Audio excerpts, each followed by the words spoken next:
Bien, buenas tardes. Por favor, vayan ocupando su asiento. Fernando, por favor. Y si pueden traer un micrófono inalámbrico, por favor, también. Bueno, le dejamos la palabra a Juan José Benítez, que aquí tiene que hablar ahora. Bueno, quería decirles que después de haber visto el vídeo de Gasparetto, lo mejor que yo debería hacer es callarme, porque después de contemplar esa maravillosa posibilidad, por lo menos de imaginación y de luz, me ha tocado, me parece, la parte más negra, más oscura, más desagradable y más corrompida. Les tengo que hablar de cómo va en estos momentos el proceso militar de desclasificación o de levantamiento del secreto de los archivos OVNI de la Fuerza Aérea Española. Y es, se los puedo asegurar, absolutamente desagradable. Pero bueno, como hemos querido que en este pequeño gran homenaje a Andreas Faber-Kaiser hubiera de todo, un abanico de los muchos temas que él tocó de todo tipo, como ustedes saben mejor que yo, él también se aventuró en los laberintos tenebrosos de los documentos norteamericanos sobre ovnis, especialmente de los documentos de la CIA. Y yo creo, y creemos muchos, por lo menos muchos de los que le conocieron y le leyeron y le admiraron, de que quizás tuvo también muchos problemas a cuenta de esta tenebrosa historia. Pero en fin, lo siento, me tendrán ustedes que aguantar un ratito, hablar de corrupción y hablar de basura, una vez más. Miren ustedes, aquí hay 1 kilo de democracia para algunos militares de la Fuerza Aérea Española. Y recalco lo de algunos. No todo el ejército español es así, ojo. Pero para algunos militares, especialmente para el mando operativo aéreo y muy especialmente para la sección de inteligencia, que es la que controla este proceso iniciado en octubre del 92, de apertura de estos archivos OVNI, esto es un proceso limpio, democrático y, en definitiva, pura democracia. Para los investigadores que no hemos tomado la lupa y que nos hemos puesto a trabajar sobre estos mismos expedientes, toda esta información, o buena parte de ella, que ya la teníamos, cuando la hemos contrastado, se ha convertido en 1 kilo de basura. Esto, señores, es corrupción. Y no una corrupción por dinero, a la que estamos tan acostumbrados en los últimos tiempos. Por cierto, les recuerdo que hay que presentar la declaración de la renta. Sino una corrupción peor. El engaño por el engaño. No voy a decir que es la maldad químicamente pura, porque seguramente me pasaría. Pero les aseguro que cuando se termine la desclasificación, quizás volvamos a reunirnos y analicemos las cosas, pero ya está apuntando un poco lo que consideramos una auténtica aberración, una tomadura de pelo, un considerar a la sociedad española como menor de edad, donde la democracia, alguien habló por allí de democracia, está por ver. Está por ver. Yo les voy a pasar unas diapositivas de unos pocos casos porque es muy aburrido, les aseguro que es un tocho increíble. Llevamos 35 expedientes liberados en estos momentos, o 36 si han sacado el último de Bardenas, que lo dudo, desde octubre del 92 hasta ahora.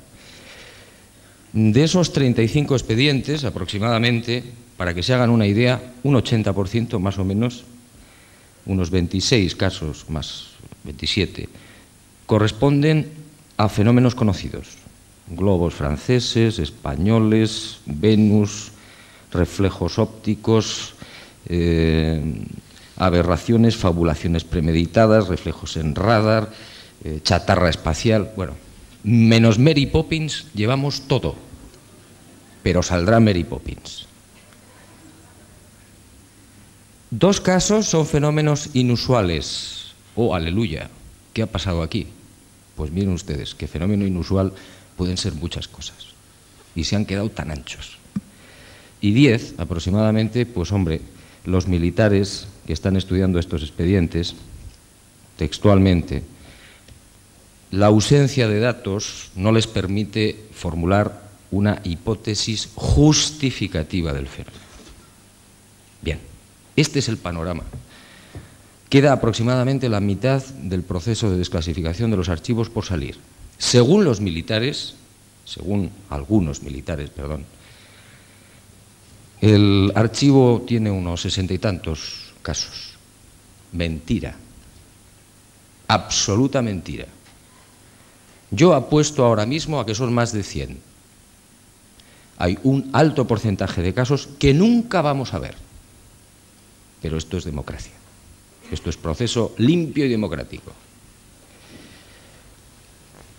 De todas maneras, de esos 38 casos, yo les voy a mostrar pues media docena nada más, para no aburrirles y luego pasar al coloquio, simplemente para que vean ustedes lo que dicen, por un lado, la cúpula del Ejército del Aire, los servicios de inteligencia, que son quienes trabajan, como ustedes quizás sepan, el proceso de desclasificación, el estudio de cada uno de estos expedientes, y después vamos a ver lo que en general pues opinamos los investigadores civiles, los que hemos tomado esos mismos expedientes y los hemos analizado pues probablemente con infinitamente más rigor. Para aquel que no sepa, en 2 pinceladas, y termino antes de pasar a las diapositivas, lo que es el proceso de desclasificación militar, en realidad fue una maravillosa promesa. Todos nos frotamos las manos pensando que en octubre del 92, al fin, se acababan 30 años de secreto por parte del Ejército respecto al fenómeno OVNI. Hay casos del año 1962 que están saliendo, que han salido ahora, hace muy poco tiempo. Pero realmente no ocurre esto. Repito, cuando empiezan a salir los expedientes, uno empieza a encontrarse con que aquello está totalmente maquillado, mutilado, faltan hojas, faltan expedientes completos, faltan partes de radar, han sido modificados incluso los textos con máquinas de escribir actuales sobre informes que tienen 20 y 25 años. Han sido modificados los sellos, han sido modificados las letras, los números. En fin, toda una avalancha de corrupción absoluta que en otro orden de cosas pues nos harían sonreír respecto a casos bien conocidos de corrupción política. Y también se da otro fenómeno que no quiero olvidar y que luego, si quieren, pues lo comentamos. Desde octubre del 92 a noviembre del 93 se desclasifican aproximadamente, se sacan a la luz 35 expedientes. Los militares pensaron que los investigadores no íbamos a entrar en la investigación y que íbamos a pasar simplemente del tema, o que nos íbamos a callar, o que íbamos a agachar las orejas, o que no íbamos a levantar la voz. Sale un pequeño libro, se denuncia el tema a nivel público, se presentan 500 firmas de protesta, se salen todos los medios de comunicación diciendo esto es una auténtica barbaridad, nos están tomando el pelo, y desde noviembre del 93, que sale ese librito, hasta ahora se han desclasificado 3 expedientes. Esto es muy sintomático. Por supuesto, siguen haciendo lo mismo, tomándonos el pelo, pero ahora lo hacen con cuentagotas. Bueno, vamos a pasar, si les parece bien, a ver las diapositivas, que son los más ilustrativos.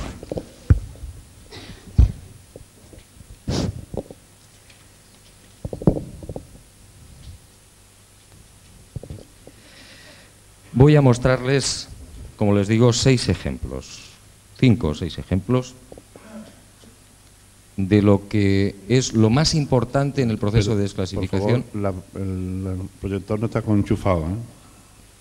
Lo más importante en el proceso de desclasificación para los militares.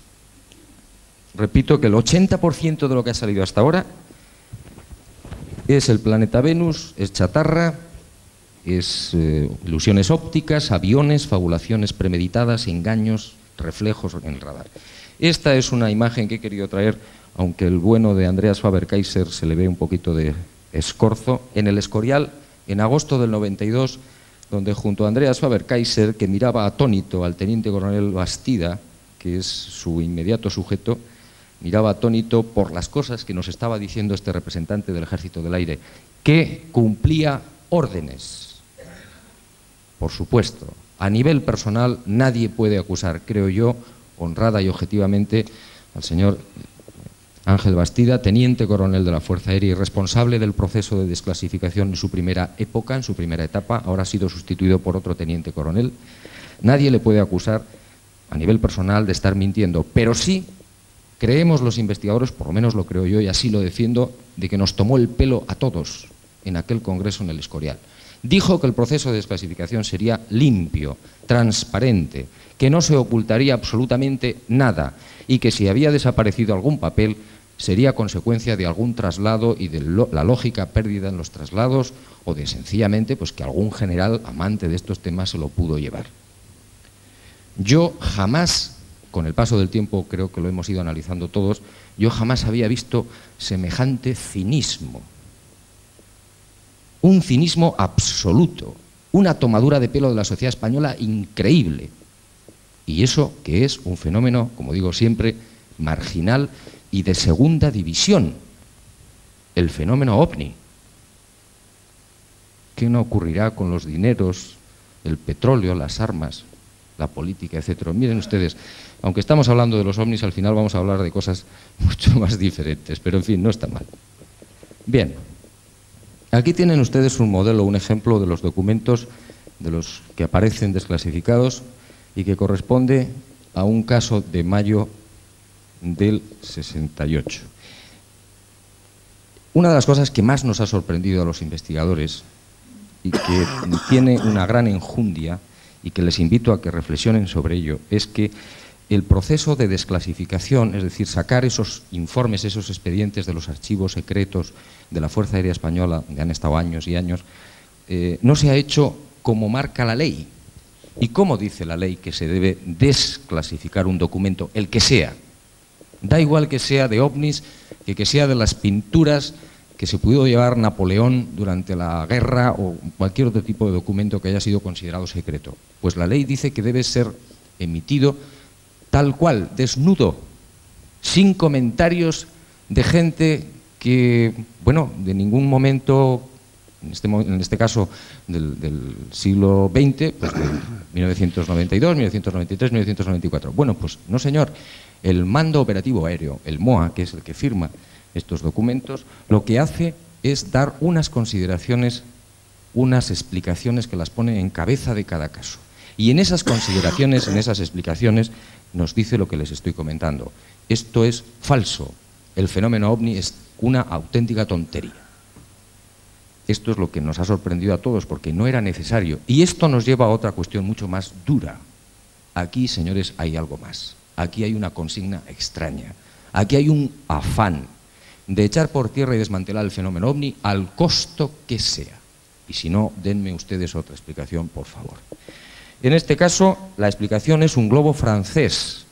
El 15 de mayo del 68 se produce una serie de avistamientos de ovnis en España, salen los cazas de combate tras él, lo ve la gente desde el suelo, lo ve un avión de Iberia en vuelo desde Canarias a París y el informe, el expediente que se emite en su momento, año 68, para nada dice el juez instructor, que es el oficial nombrado por el general de turno para que instruya las diligencias, para que en definitiva abra la investigación que se hace normalmente cuando se abre uno de estos casos a nivel militar. En ningún momento este juez instructor dice que sea un globo francés. Sencillamente no dice nada, sencillamente dice, con toda honradez, que no sabe lo que es. Un fenómeno extraño al que no han podido alcanzar los cazas, etcétera, etcétera.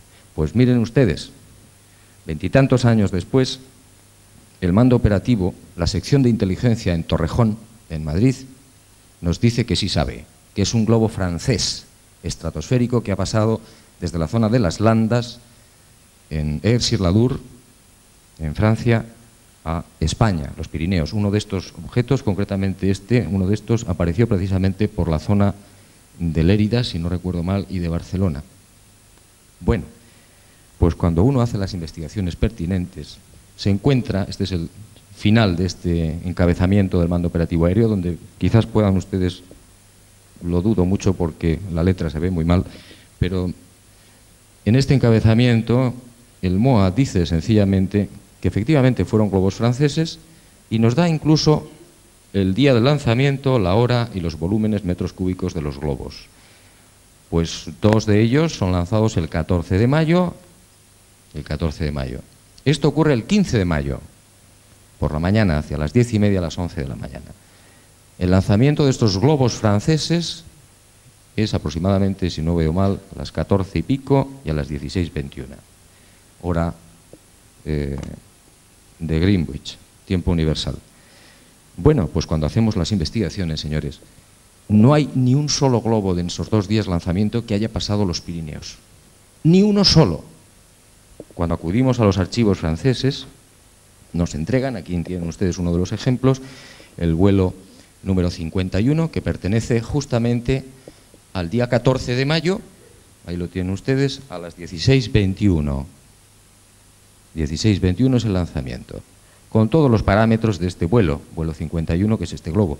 Alcanza su nivel, su techo y al final, buen vuelo, observaciones finales. Los propios franceses quedaron alucinados. Esto se repitió con otros casos también en mayo, que el mando operativo aéreo asegura que los ovnis que se vieron en nuestro país, en España, fueron también globos franceses. Yo saqué de los archivos franceses esta serie de documentos y comprobamos y verificamos que estos globos cayeron todos en territorio galo. En este caso, el 51, ahí tienen ustedes el vuelo que les hablaba anteriormente, con un mapa sacado de los archivos franceses, donde un globo estratosférico alcanza su techo y posteriormente es arrastrado por las corrientes hacia el Golfo de Vizcaya, donde se produce lo que llaman ellos la separación.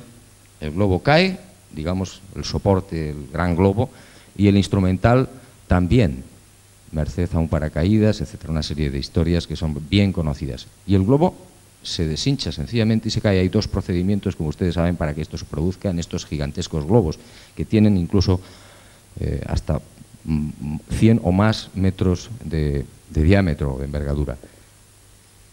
La caída de este globo, concretamente, se produce, si no recuerdo mal, a unos 60 o 70, 80 kilómetros de Dax, en Francia. Nunca pasó los Pirineos. Jamás pudo producir la equivocación entre los testigos españoles, entre los cazas de pilotos españoles. Nunca.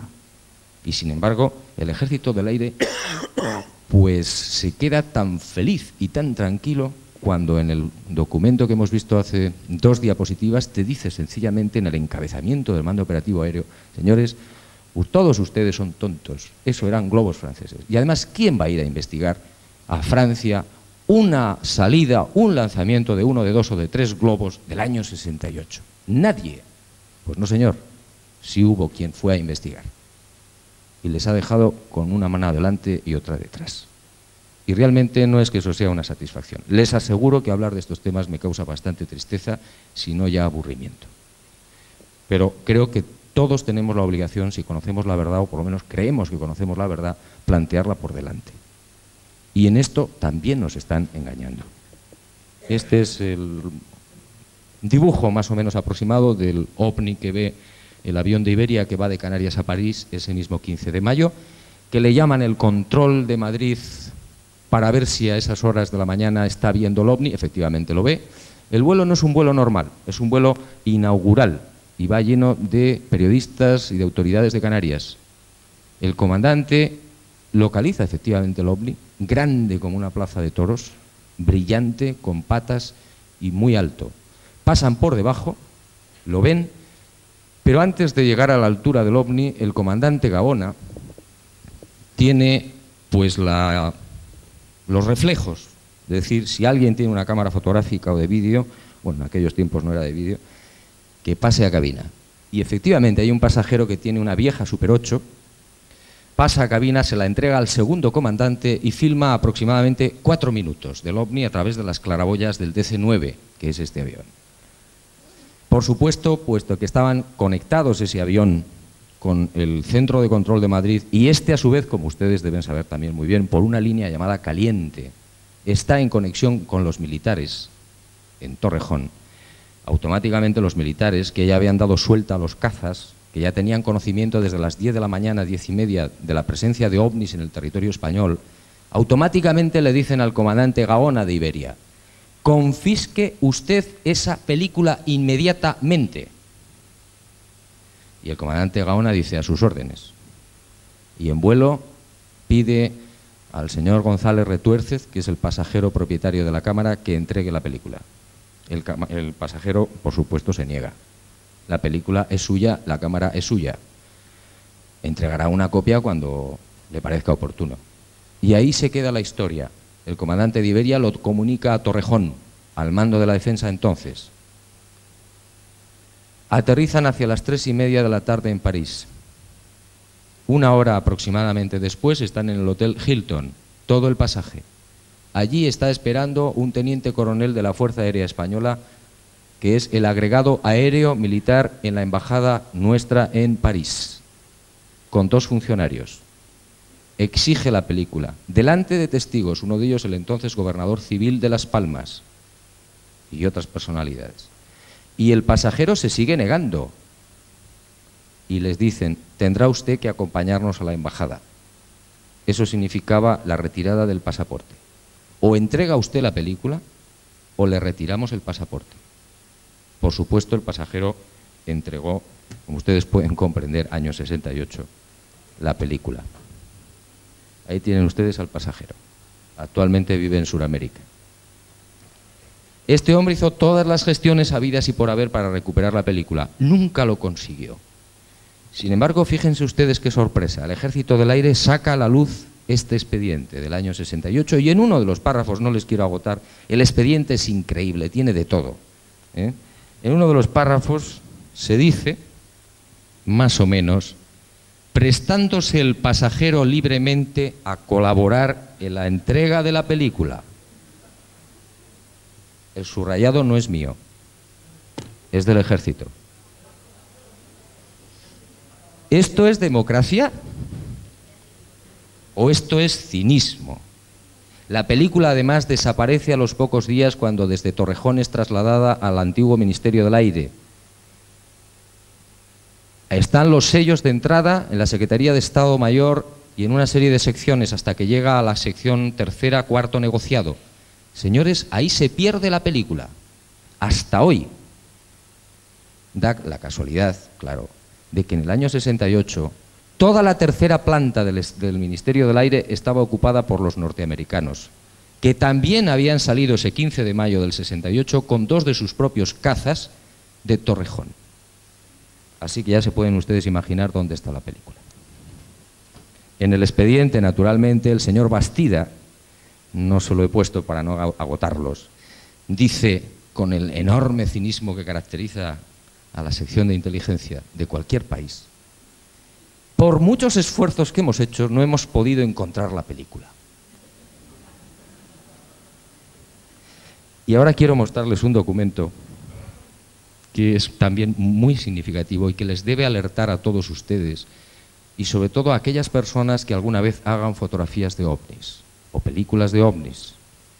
Hasta ahora, hasta prácticamente el año 92, el Ejército podía entrar a saco, y lo hizo, en los propietarios de películas de ovnis o de fotografías de ovnis, y quedárselas, y se las ha quedado, sin más, con suerte, como ocurrió en Mallorca, pagándole al testigo el salario de la media mañana que ocuparon en el interrogatorio y en la captura o requisa de los negativos.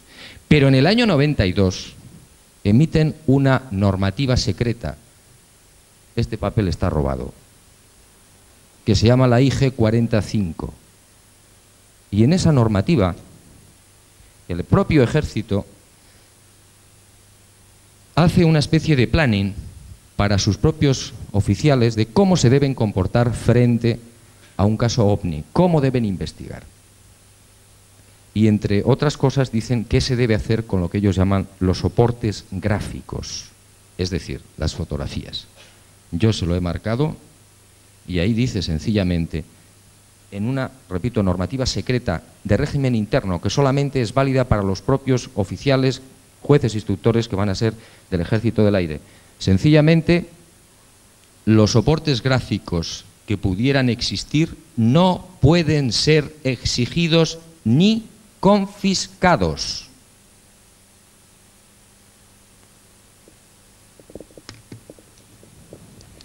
Está claro. Pero eso no lo han dicho públicamente. Así que si alguna vez viene la Guardia Civil de parte del Ejército del Aire o el Ejército del Aire, háganles ustedes un corte de manga cuando les pidan las fotografías. Está prohibido por su propia normativa interna y secreta. Otro caso increíble en donde la explicación, claro, fue Venus. En el año 69, el 25 de febrero, en el colmo del cinismo, un caso espectacular conocido de toda la prensa, un vuelo desde Mallorca a Madrid de un avión de Iberia. Ven un objeto que se les aproxima al morro del avión, que va, que viene, que sube, que baja y que además es triangular.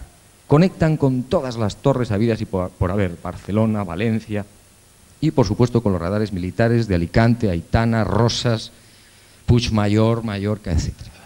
Aterrizan, se filtra la noticia a la prensa, algunos periodistas piden explicaciones a las autoridades aeronáuticas y en el año 69, febrero del 69, recuérdenlo ustedes, las autoridades aeronáuticas españolas se enfadan. ¿Cómo es posible que nos critiquen? Este caso nos lo cargamos y nombran un juez instructor, un teniente coronel, que instruye las diligencias, y que no les voy a agotar, donde se cometen todas las aberraciones que ustedes puedan imaginar y algunas más que acaban de cometer ahora mismo hace 2 semanas, 3 semanas los propios militares, de las que ya hablaremos. Y la más gorda de todas es, para confundir a la opinión pública, para que todo el mundo se quede tranquilo, para que vean que los militares somos sensatos, vamos a hacer lo siguiente. Este avión de Iberia, 435, sale de Palma de Mallorca a las 9:05 de la noche, hora local, a las 9:05 aproximadamente, con un poquito de retraso. Entonces llega a Madrid aproximadamente a las 10 menos cuarto, las 10 más o menos. Los militares observan las posiciones o la posición de Venus en esa hora y en ese rumbo y dicen, oh, caramba, tenemos la suerte de cara. El avión de Iberia, tripulado por los comandantes Ordovás y Carvajal, voló desde Mallorca a Madrid, a Barajas, con un rumbo de 282, 282 grados.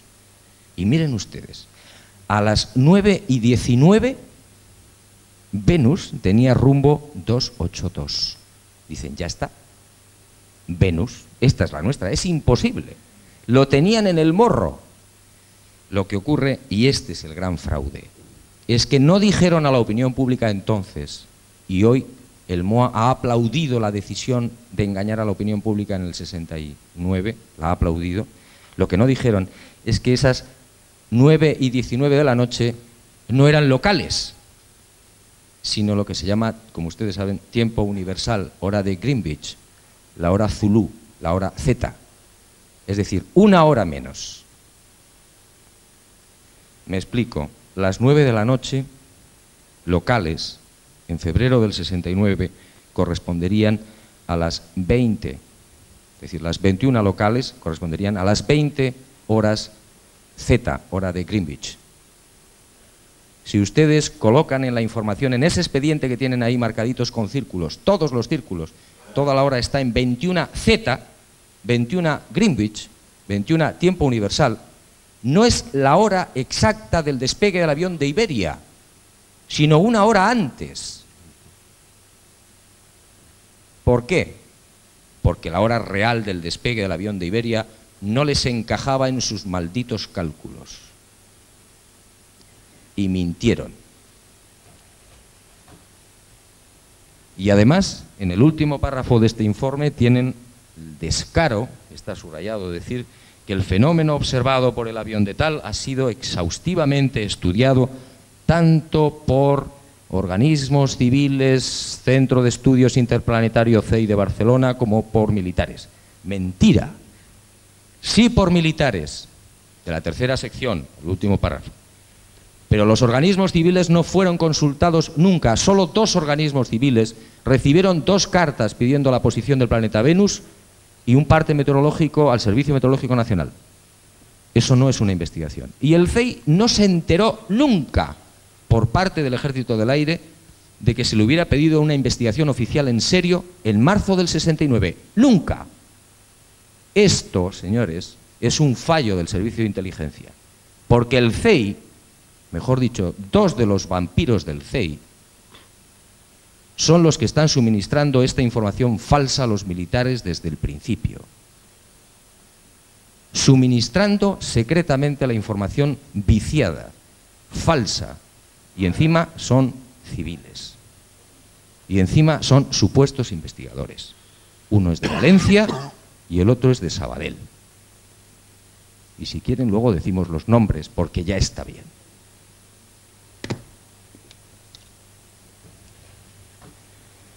Un gráfico de un momento de la entrada del objeto triangular que volaba solamente a 67.000 kilómetros por hora, entre paréntesis. 67.000 kilómetros dentro de la atmósfera.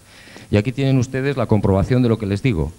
Esto es un documento de los archivos de Iberia, donde está marcado con un circulito la hora oficial de salida del avión desde Palma a Madrid y la llegada. La hora real, oficial, son las 20:45 local. Salió, como les he dicho, con un poquito de retraso. Y a la izquierda, también con un círculo, como ven ustedes, tiempo universal, menos 1 hora. Fraude absoluto, engaño total, desprecio por la opinión pública, corrupción y la peor de todas, la que no trata de sacar dinero, sino de sacarnos los colores. Becerrea Lugo, otro caso, increíble.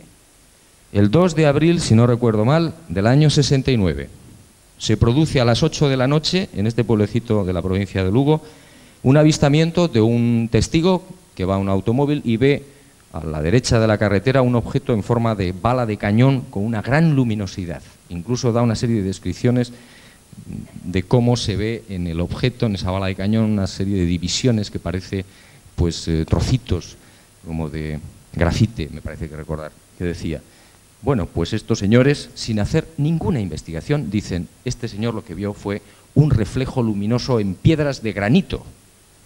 Aquí lo tienen ustedes escrito.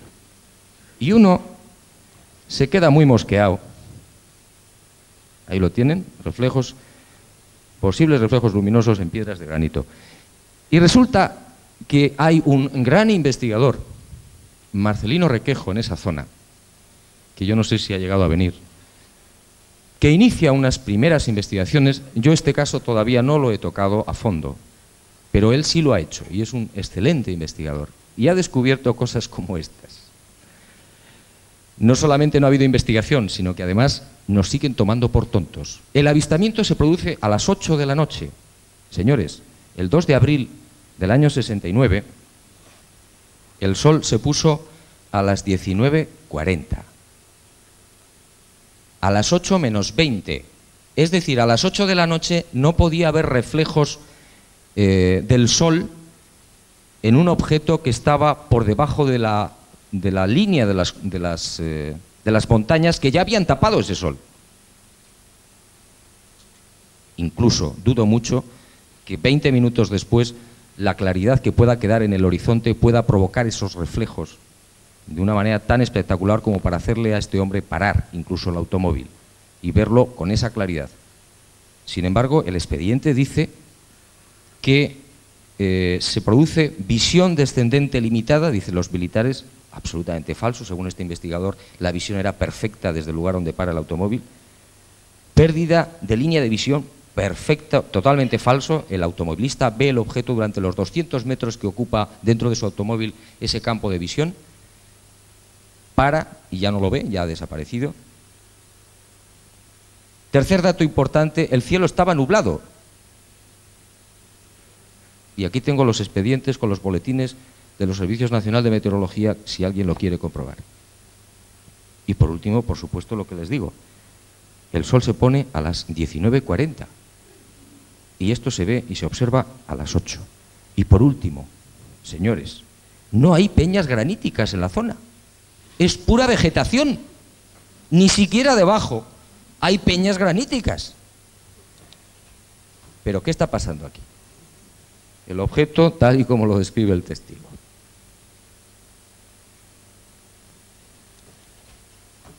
El lugar con el ángulo de visión de 200 metros donde nunca pudo perder la visión del objeto en la zona donde estaba supuestamente posado, a media ladera, digamos, de esas montañitas. El lugar, tomada la hora, él, por este excelente investigador de campo, el 2 de abril de este año. Fíjense ustedes qué reflejo se puede producir. Realmente, más bien poco. Bueno, sigamos. Esto es una brillante investigación, señores. Esto es una investigación seria. Esto es una investigación rigurosa. Esto es un proceso limpio y democrático. Esto es lo que nos merecemos. Bien. En otro expediente, concretamente en la zona del Plantío, en Madrid, se produce el 14 de marzo del 71, por la noche, la visión por parte de una serie de testigos, pero el expediente solo recoge dos testimonios, que dicen con toda claridad, fielmente cada uno por separado van describiendo el objeto, lo dibujan por separado, y aquí lo tienen, y quiero que se fijen un poquito, que se fijen bien, porque no es un caso importante, miren ustedes, ni siquiera el anterior tampoco. Aquí no se está valorando si los casos ovnis son o no son importantes. Aquí lo que se está valorando, y lo que quiero que ustedes contemplen con frialdad, es la argucia, el movimiento sesgado y el engaño sistemático y violento y desagradable de esta gente. Eso es lo que estamos valorando. Bueno, pues estos señores dicen, el Plantío, 20:45 horas, avión. Los testigos vieron un avión. Eso es lo que dice el Servicio de Inteligencia del Mando Operativo Aéreo. Y está escrito. No les he traído el documento para no aburrirles, lo tengo aquí. Pero hombre, ¿cómo es posible? Miren ustedes, según los testigos, el objeto se hallaba inmóvil. El objeto, año 71, llevaba la estela por delante. La estela curva. Además de estar quieto el avión, o supuesto avión, llevaba la estela en el morro. Desaparece de repente a enorme velocidad el triángulo. Y en ese instante, la estela desaparece instantáneamente. Y además ese movimiento, según los testigos, no es rectilíneo o lineal, sino que el supuesto avión desaparece lateralmente, con movimiento lateral. Y además no hay ruido. Señores, les presento a un avión.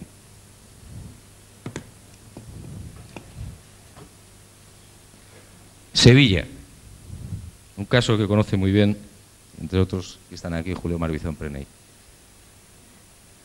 Esto ocurre, señores, el 20 de marzo del 74. Es un caso muy bonito, muy interesante, que se lo voy a resumir en 2 palabras. Un viajante de comercio viaja por la mañana por una carretera de Aznalcóllar, una carretera comarcal de unos 4 metros, con muy poco tránsito, buscando sus mercados para sus productos. Llega a un lugar donde no ve posibilidades de vender, se da la vuelta y se va por otra carretera en otra dirección, hacia Castillo de las Guardas, si no recuerdo mal. Este viajante va con 2 caballos por esa carretera. El dibujante ha hecho ahí lo que ha podido respecto a lo que vio.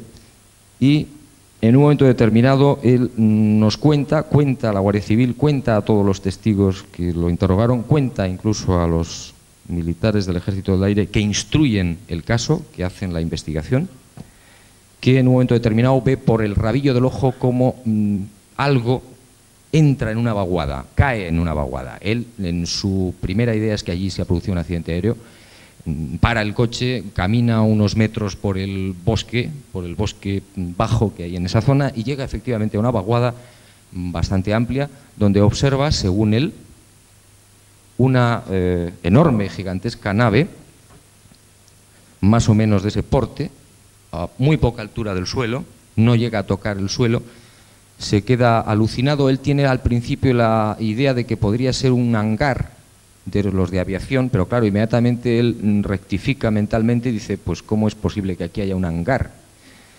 Se abre la puerta, una especie de puerta por la zona de atrás y poco, no recuerdo bien si es en ese momento o poco después, aparecen 3 objetos más pequeños de ese porte, de los cuales 2 penetran por esa puerta y un tercero se da la vuelta y se dirige hacia él. Le entra el pánico, como es lógico, y este hombre corre, Adrián Sánchez, a refugiarse en sus 2 caballos y se inicia una carrera frenética en la que este hombre pues no se mata porque Dios no quiere. Con ese tercer ovni, digamos que escoltándole, persiguiéndole a derecha, izquierda, arriba, abajo, etcétera, etcétera. La típica y clásica persecución.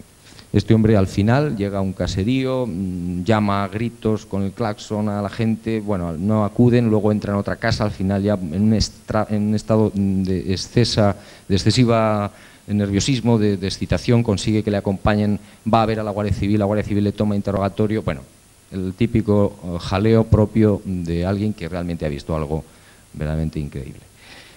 El Ejército del Aire instruye un expediente y nos saca hace relativamente poco el informe desde el año 74, perdón. Bueno, pues ¿qué dirán ustedes que dice el informe, que dice el expediente? Entre otras maravillosas cosas dice que la ausencia de huellas en el lugar de los hechos es significativa, más teniendo en cuenta las dimensiones asignadas al cuerpo de la supuesta nave, entre 150 y 200 metros. Que permaneció cerca del suelo y por tanto, dice el Ejército del Aire, debió dejar alguna señal. En consecuencia, el señor Adrián Sánchez lo que probablemente vio fue un caserío volando. Miren ustedes, esto forma parte del expediente con los dibujos hechos por el propio Adrián Sánchez en el expediente. A los pocos días tuvimos la fortuna, que no es muy normal ni muy frecuente, pero a veces se da, a los muy pocos días del 20 de marzo, tuvimos la suerte, el señor Fernando Mújica, un viejo compañero mío y buen periodista y mejor fotógrafo, de acudir al lugar y de ir con el propio Adrián Sánchez, y estas son sus fotografías, al lugar de los hechos. Y estuvimos, además nos acompañó, creo recordar que era un estudiante de matemáticas, estuvimos recorriendo el lugar y comprobamos efectivamente cómo toda la vaguada estaba con señales clarísimas de que allí había pasado algo muy extraño. Los juncos, la maleza estaba tumbada, blanqueada y en muchos lugares, sobre todo los arbolillos que estaban alrededor, se hacían prácticamente serrín. Yo recuerdo haber tocado con las manos los arbolitos y se deshacían absolutamente. Y además encontramos agujeros en el suelo que entraban verticales y a continuación se desplazaban horizontales al suelo. Y tomamos las medidas pertinentes y tomamos las muestras y todo lo que ustedes puedan imaginar. Ahí tienen ustedes los juncos, la maleza y el señor Adrián Sánchez mostrando un poco toda la historia. La brújula del coche durante bastante tiempo quedó totalmente loca e incluso, según el viajante, también la radio producía interferencias continuas. Por supuesto, la avería le costó en aquel tiempo 8.000 pesetas de las ruedas, que no deben ustedes tampoco perder de vista. El musgo completamente calcinado. Bien, como ustedes comprenderán, esto es de locos. Es decir, ¿cómo se puede decir que no hay huellas? ¿Cómo se puede decir en el expediente que la Guardia Civil se personó en la zona y que no encontró las huellas? Pero señores, si la Guardia Civil no fue con el viajante, ¿cómo va a encontrar las huellas? Y aunque realmente hubieran visto algo y no le hubieran dado importancia, ¿es eso una señal para echar por tierra el testimonio de una persona y decir que lo que ha visto es un caserío volando? Pero es que nos toman por tontos. Aquí tienen ustedes otro caso, ya para terminar casi, en el que la historia es un radar. De aquí ya rizan el rizo. Miren ustedes, el 24 de noviembre del 74 se produce un avistamiento múltiple en las Islas Canarias, concretamente en Gran Canaria y en Tenerife, especialmente en Gran Canaria. Se producen hacia las 7:30 hora Z, hora tiempo universal, de Canarias, las 19:45, las 20:20 y las 20:30, sucesivamente, una serie de avistamientos. Se abre una instrucción enorme, todos estos folios que tengo aquí, por un teniente coronel, entonces era comandante, ahora se ha retirado de teniente coronel, minuciosísimo, uno de los mejores investigadores militares de ovnis que conozco, con bastantes investigaciones realizadas. El hombre llega al final y dice sencillamente, fechado el 25 de enero del 75, después de comprobar la seriedad de los testigos, su indiscutible competencia en sus respectivos trabajos y falta absoluta de deseos de publicidad o notoriedad por razones que son obvias, dadas sus profesiones, ahora les explicaré que algunos eran pilotos y radaristas militares, y una vez analizados todos los informes y descartando sin lugar a duda todas las posibles causas naturales del fenómeno por los motivos ya citados en uno de los párrafos, se puede llegar a la siguiente conclusión o conclusiones: que se trata de un objeto con masa suficiente para dar eco en radar, en pantalla, probablemente metálico, con luz blanca brillante con destellos, que no se conoce un tipo de aeronave de las características citadas, que sea capaz de evolucionar como se deduce de las declaraciones de las tripulaciones y radares expertos, que se desconoce por tanto la naturaleza del fenómeno, no habiéndose identificado ni el tipo, ni la nacionalidad, ni la finalidad de sus evoluciones en caso de que se tratase de una aeronave o de aeronaves. Esto es el informe del teniente coronel del Ejército del Aire, juez e instructor, repito, de carácter secreto, no para la publicidad, sino para el ministro y para los generales, 25 de enero del 75. Esa noche se produce a las 19:30 una serie de avistamientos. Uno muy importante de unos testigos en tierra, que es un teniente coronel que va con su hija, yo no sé si lo van a ver con claridad, pero bueno, más o menos. Por una carretera ven un ovni. A las 19:45 un avión de Iberia, el 098, que va de Tenerife a Las Palmas, se encuentra de frente con un objeto, con un ovni, que al principio piensan que es un avión que viene justamente de Las Palmas, porque miren ustedes qué curioso. Viene por el radial 308, que es justamente el radial indicado para los aviones que van de Las Palmas a Tenerife. 308. Viene a un nivel distinto del Iberia 098. Cuando va a cruzarse con él, el ovni pasa por debajo del Iberia. Entonces los pilotos llaman a la torre y dicen: oiga, que me estoy cruzando con el otro avión, pero es que esto no me parece un avión. Efectivamente, Control Las Palmas les dice que allí no hay tráfico, que el único tráfico son ellos. Y el ovni se pone a la derecha del avión y los escolta. Como ustedes comprenderán, ya efectivamente no se trataba de un avión. A las 20:20 en Las Palmas se produce por parte de un radar que hay allí, que se llamaba W8 en el Pico de las Nieves, en el centro de la isla, radar militar, se produce en pantalla la captación de un objeto que el juez instructor denomina 02. Lo ven en el radar, calculan su velocidad, 1000 kilómetros por hora, que no es una velocidad excesiva, pero sí excesiva y no permitida para los vuelos, digamos, entre islas, a no ser que sean aeronaves a gran altura, que ya llevan un plan de vuelo perfectamente programado y sí pueden volar, por supuesto, a más de 500 nudos.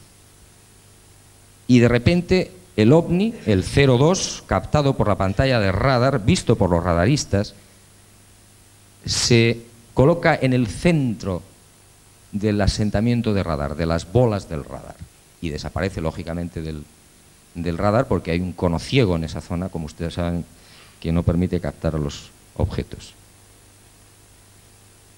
Bueno, los radaristas expertos, algunos con nivel 9 en la escala de, digamos, de de perfección técnica, sargentos, suboficiales sobre todo, etcétera, salen fuera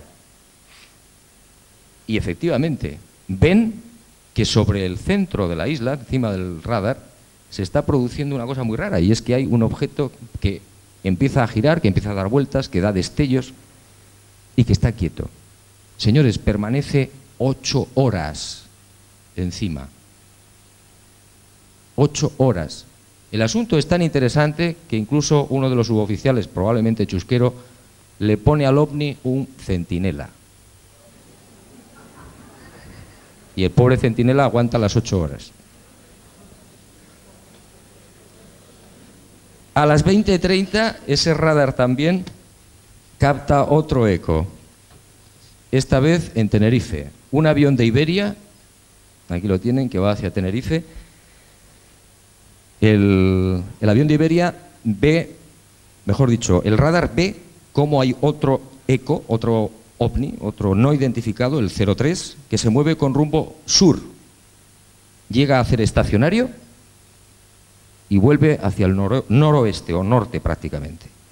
Pero antes se queda quieto, deja pasar al avión de Iberia, y cuando el avión de Iberia va a rumbo ya de aproximación hacia Tenerife, entonces el objeto desaparece.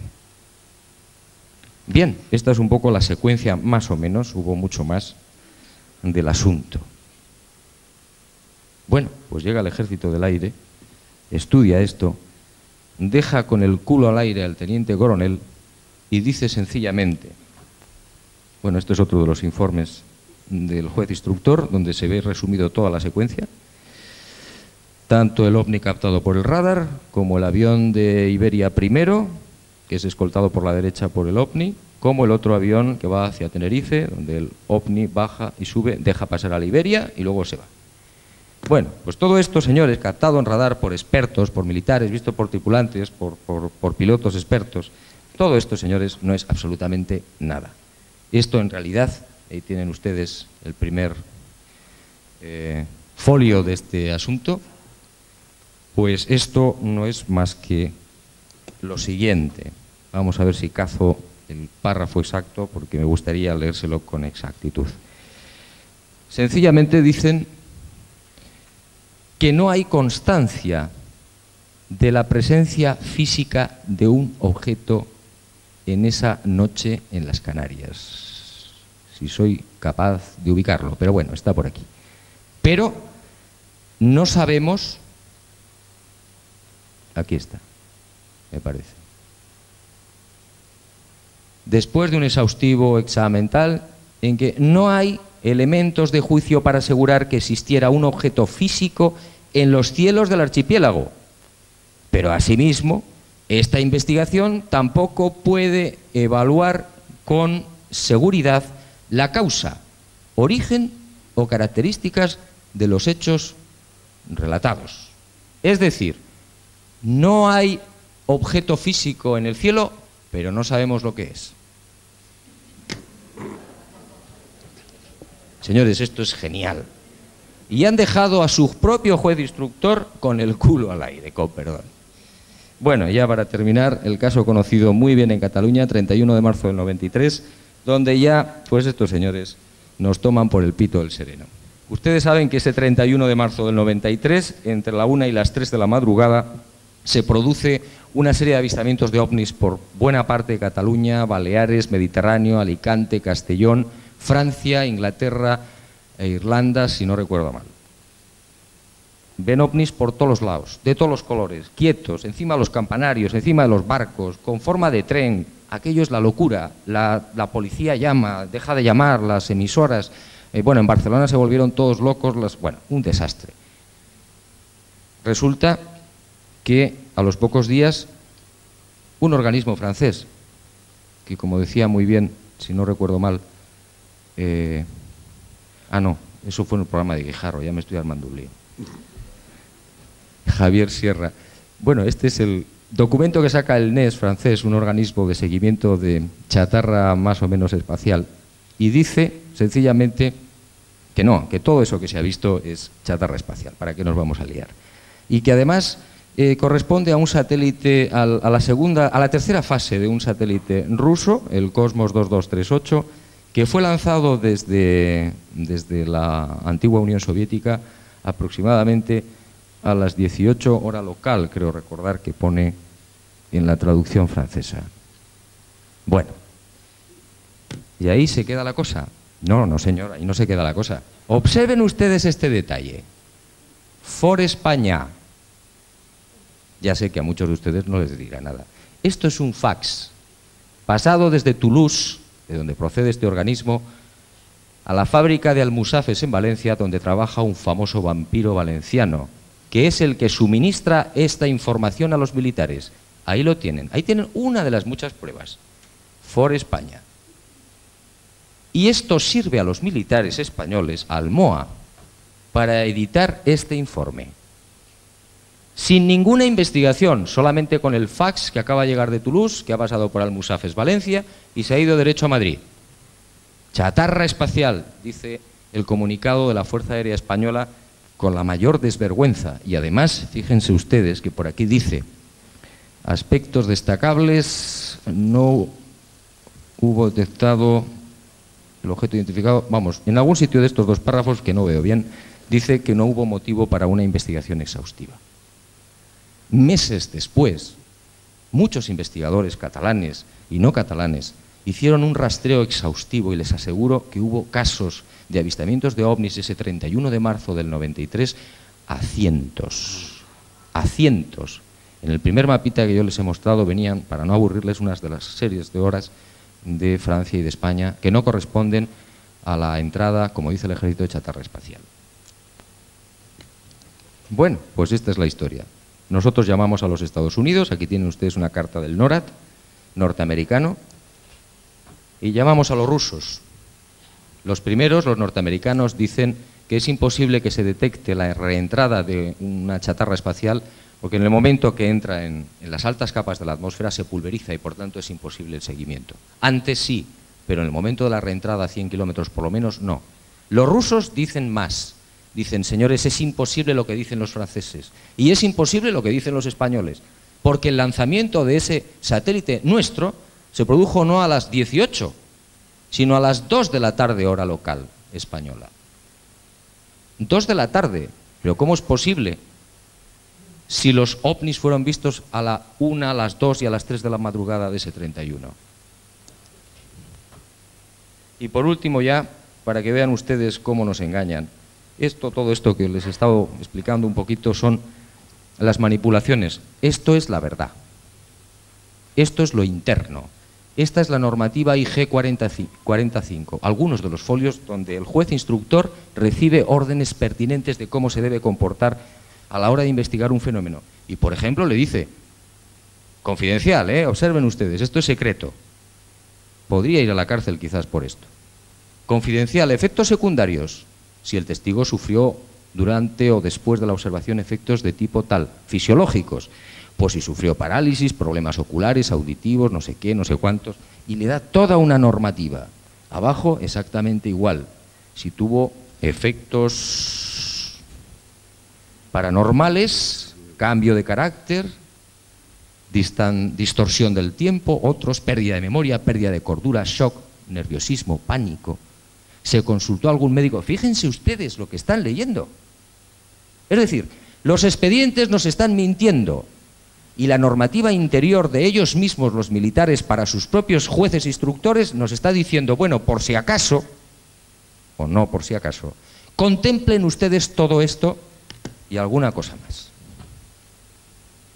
Por ejemplo, si en la presencia de los ovnis, confidencial, pues hubo otros efectos, radioactividad, ola de calor, tal, fallos, parada de motores, interferencia de televisión, turbulencias, polvaredas, incendios, etcétera, etcétera, etcétera. Toda una normativa bastante rigurosa respecto al comportamiento.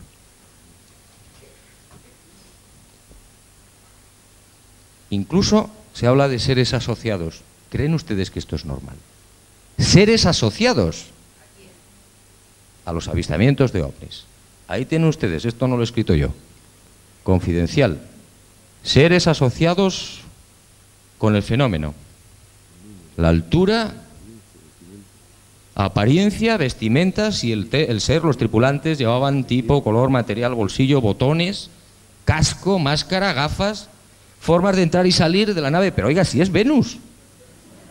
Pero si es un reflejo óptico en piedras de granito, si son globos franceses,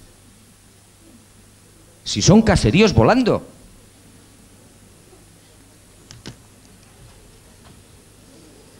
Más, pues aquí tienen algunos más. De las normativas internas, sonidos emitidos, actitud del testigo respecto a los seres, si eran hostiles, tipo de actividad que desarrollaban los tripulantes, huellas dejadas por los tripulantes, cantidad, origen, forma, tiempo que duró la observación de los seres, confidencial. Página 11 de la normativa. Nadie puede leer esto fuera del Ejército del Aire, señores, ustedes no lo han visto. Y en fin, para terminar, un listado de uno de los vampiros famosos, de todo un poco lo que hemos visto, donde todo está absolutamente explicado. Todo. Caseríos volando, fabulaciones premeditadas, Venus, el último 31 de marzo del 93, chatarra espacial, estrella Sirius, Venus, la Luna, menos Mary Poppins, todo. Esta información está en el Ejército del Aire. Ha sido también facilitada por los vampiros, por este vampiro, al Ejército del Aire. Pero fíjense ustedes lo que por lo visto no sabía este vampiro. Se han fijado ustedes bien en este listado, ¿verdad? Se han fijado bien. Pues vean este. Esta sí es la verdad. Estos son dos documentos transferidos desde el Mando Operativo Aéreo en Torrejón al ministro de la Defensa, entonces el señor Vargas, sobre la verdad de los ovnis. Y tengan ustedes muy presente una columnita que está a la derecha. Vienen las fechas, los casos, y a la derecha hay una columna importantísima, con la valoración que hace confidencial y secreta el Mando Operativo Aéreo, la cúpula militar, no olviden que está desclasificando el tema ovni, al ministro. Y no les voy a aburrir porque hay muchos 9 y muchos 8 y muchos 7, pero les voy a decir uno que es increíble. A ver si la cámara puede cazar el 24 de noviembre del 74, que lo acabamos de ver en Canarias. El 24 de noviembre del 74, mi vista ya no da para tanto, está por aquí. Un poquito más para arriba, a ver si el cámara lo ve, maravilloso cámara. 24 de noviembre, ahí está, Canarias. ¿Ven ustedes eso? Bien, ustedes han visto que no era un objeto físico y que realmente eso no era nada, que dejaban con el culo al aire al militar. Pues eche usted, por favor, señor cámara, la cámara para la derecha y observe la numeración que le dan más allá al caso. Un 8. No está mal. Esta es la verdad, señores. Esta es la verdad. 8, 9, 7 en casos que luego el Ejército del Aire nos lo coloca como lo que hemos visto. Creo que es bastante elocuente lo que les he mostrado. Y este es el resto, incluso para regalo, ahí tienen un caso de rosas que no existe tampoco, pero para el ministro de la Defensa sí. Bueno, siento haberme alargado, pero creo que merecía la pena que ustedes tuvieran una pincelada de lo que está pasando.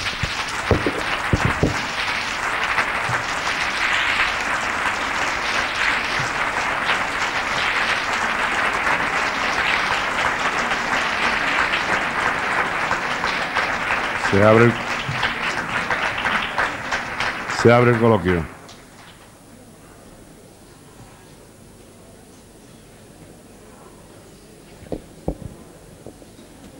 Allí enfrente, perdón, allí. La segunda o tercera fila por ahí.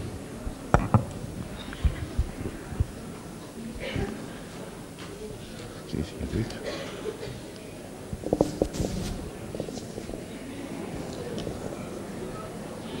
Ya lo he visto, ya lo he visto.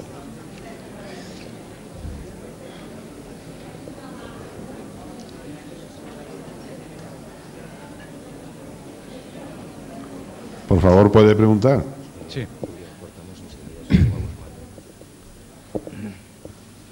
Por favor, ¿puede preguntar? Sí, vamos a ver. Yo quería, señor Benítez, hacerle algunas preguntas, ¿no? Lo que pasa es que para hacerlas necesito mínimamente telegrafiar, ¿no?, algún argumento, ¿no? Ya sé, intentaré ser lo más sintético posible, ¿no? Vamos a ver, la primera es, en sendas cartas, ¿no?, del teniente general Chamorro Chapinal, ¿no?, y del jefe del CSIC, ¿no?, teniente general Emilio Alonso Manglano, ¿no?, de ahí se deduce, ¿no?, que los ovnis no son agresivos, ¿no? Sin embargo, yo le preguntaría a usted, ¿por qué a pesar de la deducción que se extrae de sendas cartas, no se dice que sendas cartas son una verdad a medias, que es la peor de las mentiras? ¿Por qué? Porque está muy claro, ¿no?, que ellos dicen que, en síntesis, que no afectan, estos objetos volantes no identificados no afectan a la seguridad nacional. Y yo pregunto, ¿cómo es que no se dice que no afectan aquí, en estas cartas concretamente, que no afectan a la seguridad nacional? Cuando los objetos no se identifican, los objetos violan el espacio aéreo, violan la seguridad nacional, no se identifican a las torres de control aéreo civil, no se identifican a los EVA, a los centros de alerta y control aéreo militar, no se identifican ante lo que es el DAA, el Sistema de Defensa Aérea Activa o SCAMBLE, y incluso en estos SCAMBLE estos objetos llegan a bloquear, ¿no?, los mecanismos armamentísticos de nuestros cazas. ¿Por qué no se dice que estos dos máximos tenientes generales que representan a parte de la cúpula militar están manipulando dichas cartas? Esta es la primera pregunta. Bueno, por favor, vamos a ver, mire, lo más breve posible porque me he comido mucho tiempo. Yo creo que en esas dos cartas del general Chamorro, que ya no está en el puesto de jefe del MOA, y del general Manglano, que le queda poco, como ustedes saben muy bien, el jefe del CSI, de los espías, pues no es que se diga una falsedad. Yo creo que ellos están diciendo la verdad, es decir, sí, pero los ovnis no están afectando la seguridad nacional. ¿Por qué? Porque desde la perspectiva de estos dos generales españoles no se ha producido agresión, no se ha producido un conflicto bélico, no supone una destrucción de instalaciones militares, no supone una violación, digamos, con efectos secundarios del territorio del espacio aéreo español. Sí se produce una violación del espacio aéreo, pero no tiene unos efectos secundarios a la humana, o por lo menos como nosotros la entendemos, ¿eh? Entonces, por eso les digo que yo creo que sí tiene parte de verdad esas cartas. Incluso cuando llegan a interferir a los cazas, ¿no se está produciendo entonces en esos momentos un potencial peligro para...? Bueno, es un potencial peligro hasta que se comprueba por los mismos cazas y los radares de que los ovnis se van. Bien. Bueno, la segunda pregunta. En carta del 22 del 93, que usted hizo junto con 500 firmas llegar al teniente general Manuel Quintana, ¿no?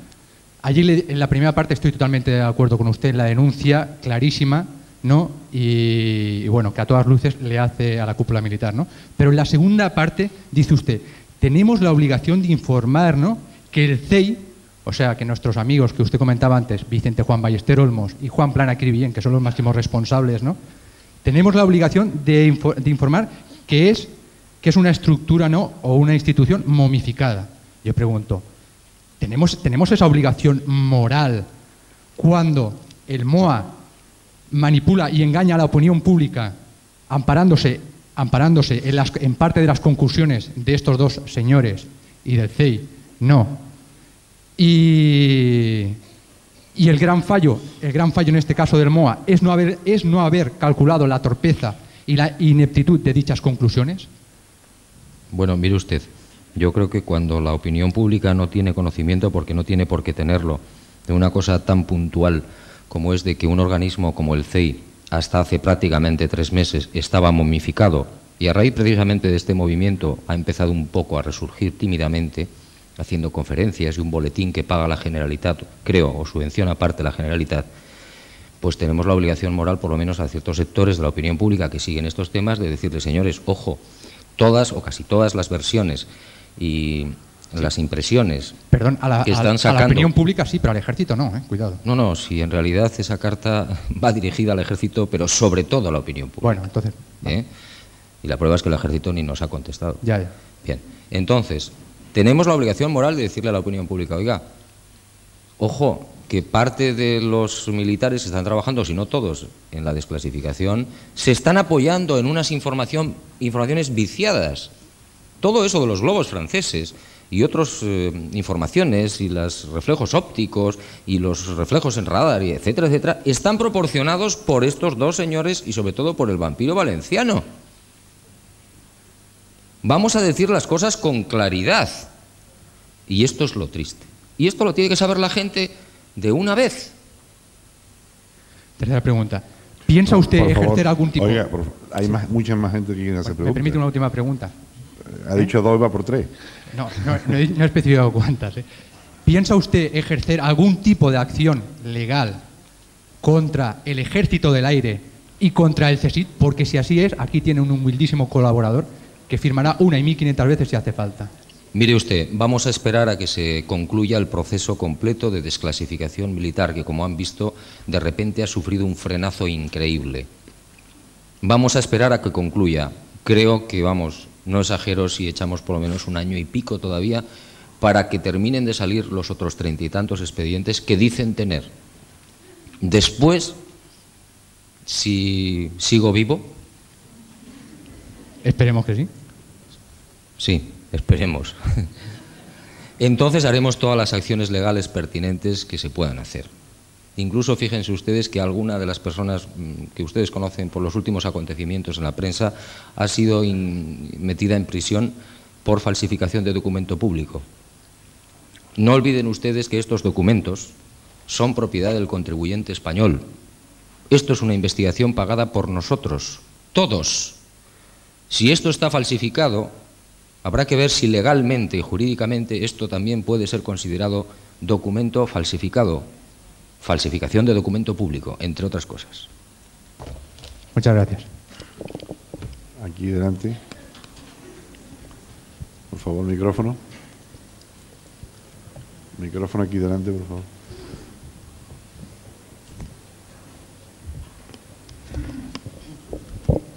Hola, buenas tardes. Me llamo Antonio y yo no haré ninguna pregunta, pero sí que me gustaría, y viene al caso, a contar lo que me sucedió en septiembre. Yo hice unas fotografías con vista de Montserrat y pensando que, bueno, voy a ser breve, ¿no? El caso es que cuando fui a recoger las fotos, me perdieron los negativos. Eso fue en Fotoprix. Hice una reclamación y me dijeron, bueno, fui varias veces y hice una reclamación escrita y, bueno, no me han contestado. Y me dijeron que lo único que podían hacer de las fotos, porque me dieron fotos de la familia, que hacer de esas fotos negativos. Pero claro, los negativos originales me los perdieron. Entonces yo me pregunto si el ejército no estará metido en Fotoprix también. Simplemente. Gracias. Pues mire usted, yo ya puede usted pensar lo que quiera. Porque no es el primer caso, ¿eh? Ha habido bastantes más casos.